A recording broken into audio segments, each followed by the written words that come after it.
రాజధాని అమరావతిలో రైతు దొండపాటి రామారావు గారి ఆకస్మికమైనటువంటి మరణం చాలా విచారకరం. ఎంతో మనోవేదనతో, ఆందోళనతో వారు మృతి చెందారు.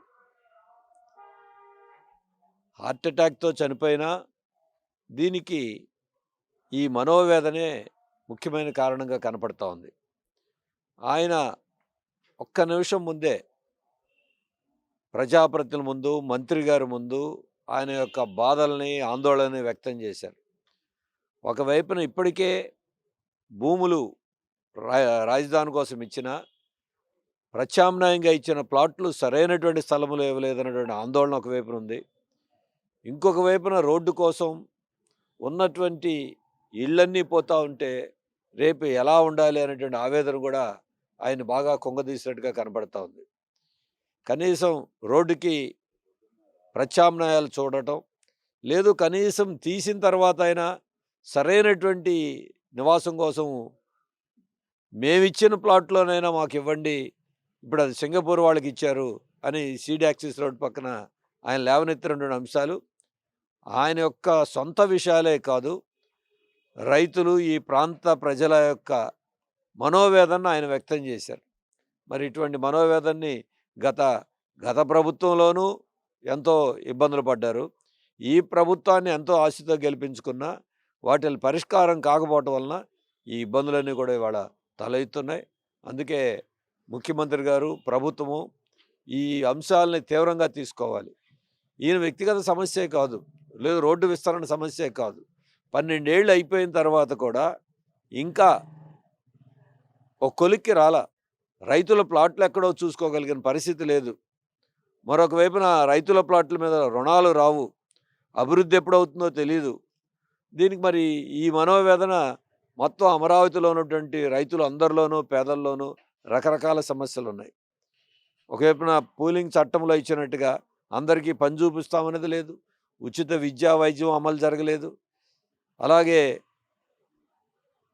గృహ నిర్మాణానికి సంబంధించినటువంటివి ఇవేమీ జరగల. బడా కార్పొరేట్ కంపెనీలకు మాత్రం ప్రభుత్వం పెద్దపేట వేస్తూ ఉంది. వాళ్ళకు మాత్రం భూములు వాళ్ళకు అవసరమైన చోట ఇస్తున్నారు. కానీ భూములు ఇచ్చినటువంటి రైతులకు మాత్రం వాళ్ళ ప్లాట్లు ఎక్కడ కోరుకుంటే అక్కడ ఇచ్చే పరిస్థితి లేదు. ఎన్ని రోజులు ఎంతమందికి వాళ్ళు మొరబెట్టుకోవాలి? నిజంగా మరి ఈరోజు ప్రభుత్వం సావధానంగా ముందుగానే ఇవన్నీ పరిష్కరించుంటే ఇవాళ ఈ స్థితి తల ఎత్తేది కాదు. లేదు, రామారావు గారు లాంటి వాళ్ళ యొక్క మనోవేదనకి గురవ్వాల్సిన అవసరం కూడా లేదు. ఇదంతా ఇలా ఉంటే రైతుల్లోనూ, అమరావతి ప్రజల్లో ఉన్నటువంటి మరో ముఖ్యమైనటువంటి మనోవేదన, అసలు మొదటి దశలో తీసుకున్న 55,000 ఎకరాల భూములకే దిక్కు లేకపోతే మళ్ళీ ఇంకొక 44,000 రెండో దశ, మూడో దశ భూ సమీకరణం తీసుకుంటే అగమ్యగోచర పరిస్థితి ఏర్పడింది. మరి మరి ప్రభుత్వం వచ్చిన తర్వాత ఈ స్థితి వస్తుందని ఎప్పుడు అనుకోలే. మళ్ళీ పైపెచ్చు దీన్ని మీరు భూములు ఇవ్వకపోతే రెండో దశలో కూడా ఇదొక మున్సిపాలిటీగా మిగిలిపోతుందని హెచ్చరికలతో పైకి చెప్పలేక, లోపల మనోవేదన భరించలేక నానా ఇబ్బందులు పడుతూ ఉన్నారు వీరందరూ కూడా. మరి ప్రభుత్వం, మరి రామారావు గారి మరణం, ఇది ప్రభుత్వం ఇప్పటికైనా కళ్ళు తెరిచి భూములు ఇచ్చిన రైతులు కావచ్చు, కోల్పోయినటువంటి పేదలు కావచ్చు, వారందరికీ ఇచ్చిన హామీల ప్రకారం నెరవేర్చాలి. దాంతోపాటు రాజధానిలో ఇప్పుడు అంతా ప్రపంచ బ్యాంకు అప్పుల మీద ఆధారపడి చేస్తున్నారు. రేపు ఈ అప్పు ఎవరు తెరచాలి? మళ్ళీ కేంద్ర ప్రభుత్వం గ్రాంట్గా ఇవ్వాలి. ఇంతవరకు రైతులు అడుగుతుంది ఏంటి? కనీసం అమరావతిని ఒక చట్టబద్ధత కల్పిస్తూ పార్లమెంట్లో చట్టం చేయండి, గెజిట్ అంటే పార్లమెంటు సమావేశాలు 12 ఏళ్ల తర్వాత మళ్ళీ కూడా ముగిసినాయి. కానీ చట్టము, గెజిట్ మాత్రం ఇంతవరకు రాలా. 12 ఏళ్ల తర్వాత అడ్డమే ఉంది. ఇంకా ఒకవైపున గ్రాంట్లు లేవు. అందుకే రెండవ దశ ల్యాండ్ పూలింగ్ ఆపేసి ఇక్కడ ఉన్నటువంటి ఈ రైతులు ఇలా ఉన్నటువంటి ఇబ్బందుల్ని ప్రభుత్వం పరిష్కరించాలని సిపిఎం తరఫున మేము కోరుతున్నాం.